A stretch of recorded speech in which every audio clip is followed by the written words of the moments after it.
Eh bien, bonjour, bienvenue sur le IBO Show. Nous sommes le 10 février 2014 et je suis en grande conversation visiophonique avec Alexandre Castelnau. Alexandre, bonjour ou bonsoir d'ailleurs. Bonsoir Jean-Michel. Alors vous, avec un de vos amis, vous avez mis en place une plateforme de sponsoring de projets étudiants et de jeunes diplômés. D'abord, pourquoi vous avez eu cette idée de Rookies? Alors, rookies en anglais, ça veut dire le petit jeune qui arrive dans une équipe de sport, notamment en NBA ou dans les sports américains. Oui. Et nous, ça est venu tout à fait de l'expérience qu'on a pu avoir dans nos études, c'est-à-dire que tous les projets qu'on a mis en place en parallèle de nos études, que ce soit des projets associatifs ou des projets entrepreneuriaux, on s'est dit que c'était des expériences extraordinaires et on voulait les aider à voir le jour. Ah, d'accord. Et vous êtes encore étudiant là ou pas? Non, on a juste diplômé je suis diplômé de l'ESSEC en septembre dernier. D'accord. Et vous avez mis ça sur pied. Alors vous allez nous expliquer alors comment ça marche? Alors, Rookies, l'objectif, c'est de réunir l'ensemble des meilleurs projets qui existent dans le milieu étudiant, jeunes diplômés et pas que. Ce soit des projets à la fois associatifs, entrepreneuriaux et personnels. Alors, associatifs, on entend projets de sport sur différentes thématiques. Entrepreneuriaux, on a un exemple, c'est une équipe qui lance une plateforme en ligne de cours à domicile. Personnels ce sont des gens qui font des tours du monde sur une thématique particulière, ou on a deux étudiants qui traversent le Pacifique à la rame. Voilà, ce sont tous ces beaux projets assez sympas à écouter. On a décidé de les réunir en une seule et même endroit pour permettre de maximiser leur visibilité auprès des entreprises partenaires. D'accord. Et il y a, les étudiants français ont beaucoup de projets. Alors nous, on s'est rendu compte que il y a beaucoup d'initiatives étudiantes et jeunes. En revanche, il y a, si vous voulez, du lard et du cochon dans ces initiatives. Ouais. L'objectif, c'est d'arriver à cibler vraiment les meilleurs et les faire remonter à nos entreprises partenaires. D'accord. Et vous avez lancé cette plateforme quand? Alors, ça fait depuis mai 2013 qu'on travaille dessus. On a lancé la plateforme en bêta en octobre et on a ouvert au grand public mi-novembre. Donc, ça fait D'accord. presque 3 mois. Et alors là, vous avez déjà 65 projets publiés. Voilà. En gros, Nous on a sommes, des, oui, pardon. ouais, allez-y. On a des projets qui viennent maintenant de 42 écoles différentes. Ce sont des projets un petit peu partout à travers le monde. Là, vous voyez la carte sur ce slide. Euh, voilà, on a uniquement publié les projets qui étaient suffisamment développés, suffisamment travaillés, avec un budget, avec un planning, avec un vrai plan de communication pour l'entreprise. C'est-à-dire que vous êtes mondial. Là, il y a des étudiants aux États-Unis qui ont des projets et qui viennent sur votre plateforme. Non, c'est-à-dire que pour l'instant, on est resté sur un scope français, vous avez raison de préciser. On est resté sur un scope français pour trouver le modèle en France. Mais là, ce sont les champs d'application de nos projets. C'est-à-dire que vous voyez que l'Amérique du Sud est très représentée. On a des projets de développement d'écoles dans certains pays, de traversée de la cordillère des Andes, etc., etc. Voilà, donc c'est le lieu d'application des projets. D'accord. Alors comment vous les trouvez ces projets? Comment, moi qui suis étudiant dans mon école, je vous connais? Alors, nous, on a un certain nombre de choses. La première chose, c'est on a un certain nombre de relais de nos messages dans les écoles. Donc, on a un ambassadeur par école qui relaie le message et qui nous aide à trouver les bons projets, qui nous dit, tiens, voilà, dans telle école, il y a tel projet, tu devrais regarder. En parallèle à cela, on est très actif sur les réseaux sociaux, Facebook, Twitter et autres, Instagram. Notre objectif après, c'est de maximiser les partenariats. On est en partenariat avec 100 jours pour entreprendre. On est en partenariat avec un certain nombre d'autres incubateurs, master entreprendre, etc., pour aller vraiment sourcer les meilleurs projets. Et puis, dans l'équipe, il y a une personne qui est en charge d'aller relayer la bonne parole rookies et trouver les meilleurs projets. D'accord. Alors moi j'ai un projet, je m'inscris sur votre site, je suppose. Absolument. Vous avez un projet, vous pouvez aller simplement en ligne, vous inscrire, vous remplissez un petit peu les informations dont on a besoin. Donc d'abord les informations sur vous-même, un petit peu qu'on sache un peu qui vous êtes. Et Ouais. puis après, quelques infos assez classiques sur une plaquette, qui vous êtes, quel est votre projet, pourquoi est-ce qu'on vous soutiendrait et quelles sont les contreparties que vous proposeriez aux entreprises. D'accord.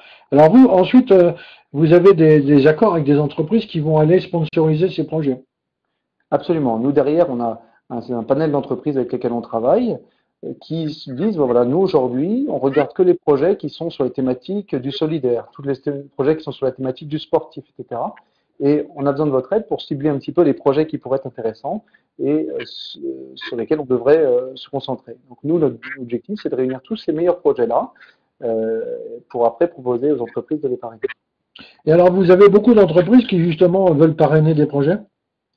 Alors, c'est tout récent, hein, effectivement. Ça fait maintenant, je disais, 3 mois qu'on est en ligne. On a commencé à travailler avec son entreprise. On a une dizaine de grands groupes qui sont avec nous aujourd'hui, qui regardent. On va ouvrir prochainement une partie entreprise sur laquelle vous pourrez regarder un petit peu les entreprises qui sont présentes. Voilà. D'accord. Mais c'est les entreprises du CAC 40 qui parrainent ou des entreprises plus petites? Alors, on a de tout. On a des entreprises du CAC 40, type les banques, type les grands distributeurs, les assurances, les cabinets de conseil. Mais on a aussi également des PME qui cherchent à se faire connaître, qui ont des super projets d'entreprise pour les étudiants et qui veulent se faire connaître un petit peu leur métier, leurs valeurs auprès des étudiants. Et donc, c'est un très bon levier pour eux de communication. D'accord. Alors vous avez un business model, comment vous gagnez de l'argent? Alors, nous, on a plusieurs business models. Le premier, alors, je précise que pour s'inscrire comme porteur de projet sur la plateforme, c'est parfaitement gratuit. Vous n'avez Oui. pas la chance d'être publié puisque nous, encore une fois, on prend uniquement les meilleurs. On doit avoir 3 ou 4 fois plus que ce qui est publié actuellement sur la plateforme. Notre business model, en fait, on propose aux entreprises des pages entreprises sur lesquelles, vous le voyez sur le slide, la troisième image, sur lesquelles elles affichent leurs partenariats existants. Donc là-dessus, on travaille, on facture ça aux entreprises. Par ailleurs, on a un outil de viralité, c'est-à-dire qu'on a adapté toute la partie, c'est le slide suivant d'ailleurs, toute la partie du crowdfunding, du financement participatif, au sponsoring de projet. C'est-à-dire qu'on dit que plutôt que donner une somme à un porteur de projet pour qu'il aille simplement faire son projet, on propose à l'entreprise de faire une sorte de promesse de don et que le porteur de projet vise à réunir au maximum son réseau pour aller voter sur le site et en fonction récolter du sponsoring au prorata de son audience générée. Donc ça, c'est un deuxième modèle où on propose des outils de digital et de viralisation du sponsoring pour faire connaître l'entreprise et faire connaître ce partenariat. Et enfin, notre troisième modèle, c'est on travaille avec des groupes sur la mise en place de challenges étudiants sur des thématiques particulières en fonction de leur métier, en fonction de leurs valeurs dans leurs écoles cibles. D'accord. Vous pouvez nous donner une idée des revenus que vous pouvez engranger de cette façon? Alors, absolument. En somme, en fait, si vous voulez, l'affichage d'un projet sur une page tourne autour de 800 € par projet et par an. En termes de sponsoring, je fais une mise en relation avec des projets, puisqu'on a des beaux projets et des entreprises qui ne sponsorisent pas aujourd'hui, qui trouvent un projet un peu sympa sur notre site. On prend une commission de mise en relation, donc ça c'est aux alentours de 15%. Et puis après, on a des offres sur mesure. Je disais, c'est challenge étudiant, de l'événementiel dans les écoles ou en dehors, sur des thématiques particulières. Et ça, c'est des devis sur demande. D'accord. Ouais, ok. Alors, qui juge de la pertinence d'un projet? Alors, c'est une bonne question. Là, qui on est pour juger de la pertinence des projets? Notre objectif, c'est plutôt de valider les projets sur un certain nombre de critères très précis, que sont l'innovation, que sont le potentiel de recrutement, la visibilité, l'audience du projet, la dimension internationale, locale, etc. Donc, on a 7 critères, 7 KPIs de sélection des projets sur lesquels se fait. Donc, sur chaque projet, vous avez une fiche synthétique qui résume le projet et qui résume ses indicateurs clés. Ce qui permet à une entreprise, très simplement, j'ai 3 projets qui m'intéressent, de les comparer côte à côte sur le site. Voilà, c'est comme ça qu'on sélectionne vraiment les projets par rapport à un autre. D'accord, mais ça, c'est vous qui sélectionnez, vous n'avez pas un jury externe qui va le faire. Pas encore. Ah ben, puisque vous pensez le faire. On projette de le faire évidemment, mais pour l'instant, il faut qu'on arrive à se faire connaître, qu'on travaille sur notre notoriété sur le site parce que voilà, encore une fois, on est tout jeune, ça fait que 3 mois qu'on est sur la place. Alors par exemple, là j'ai affiché une page de votre site web, là ce sont des jeunes de l'ESSEC et de je ne sais qui veulent aller faire un tour en Silicon Valley. Absolument. Alors ça c'est un super projet, CPI, création d'un produit innovant, qui ont pour objectif, ils travaillent 9 mois sur un produit innovant pendant l'année, donc c'est des jeunes de l'ESSEC, des jeunes de Centrale et des jeunes d'une école de design qui s'appelle Strat College, qui travaillent 9 mois sur un projet innovant pour une entreprise. Et derrière, ils projettent de partir en Silicon Valley, découvrir l'innovation, l'entrepreneuriat là-bas pendant un certain nombre de jours. D'accord. Et alors là, ils proposent quoi aux entreprises qui vont le sponsoriser? Alors, ben, je n'arrive pas à lire ce que vous avez écrit. Ouais, non, mais je vais. Ouais, bah, parce qu'on n'a pas encore de très très haut débit. Alors, il y a un pack argent jusqu'à 1000 euros. Il Voilà. associe le logo à leur groupe. Il y a un pack or jusqu'à 2000 euros et un pack platine au-delà de 2000 euros. Ok. Bah, en gros, voilà. En fait, nous, on est force de proposition sur les contreparties. On leur propose de regarder les autres projets, les autres initiatives pour s'inspirer. Et donc là, ce qu'on leur propose souvent, c'est de faire des packs en fonction de la participation de l'entreprise dans le projet. Ils ont un certain nombre de rewards, un petit peu comme ce que vous avez sur les plateformes de financement participatif. Donc là, vous disiez, pack argent, ils leur proposent de la visibilité sur leur site internet lors de leur rencontre. Et petit à petit, plus l'entreprise parraine le projet, plus il y a une implication en termes de contrepartie. Le pack or, vous le disiez, leur permet d'être présent sur le blog, d'avoir des retours en termes de contenu sur des photos, des comptes rendus, des articles spécifiques sur une thématique. Et, euh, et puis après, le pack platine sur lequel ils travaillent, c'est fournir du contenu exclusif euh, en fonction de la thématique et des métiers d'entreprise.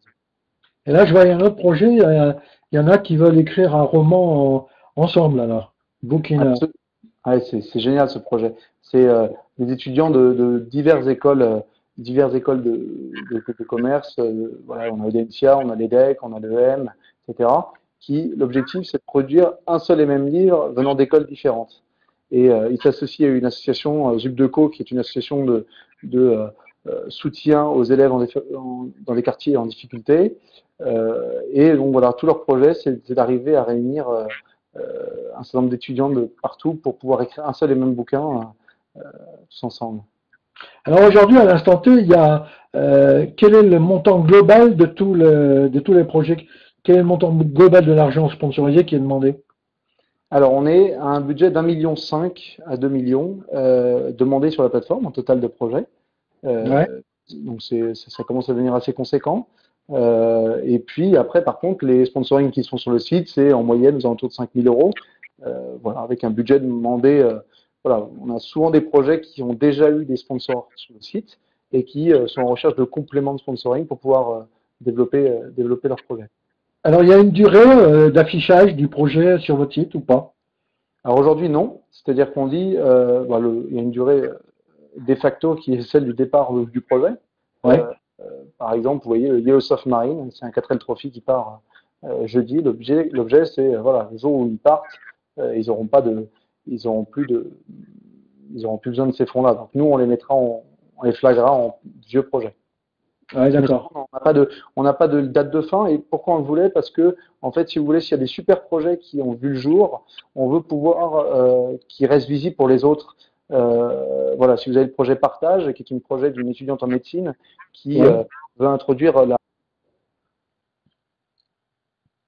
Allô? Bon. phase de rééducation, d'avoir accès à des pièces de théâtre, etc. Donc, ces beaux projets comme cela, nous, ce qu'on veut, c'est que les gens qui lisent ces belles histoires sur le site puissent s'inspirer. Éventuellement, tiens, ça fait résonance. Moi, je voulais monter un projet à peu près similaire. Je vais éventuellement le contacter. Vous avez un module de contact qui permet d'échanger entre les étudiants. Notre objectif, c'est vraiment faire vivre tous ces beaux projets, toutes ces belles initiatives étudiantes et jeunes diplômés. Donc, ça faisait du sens de garder un petit peu les anciennes. Vous avez de la concurrence dans ce domaine?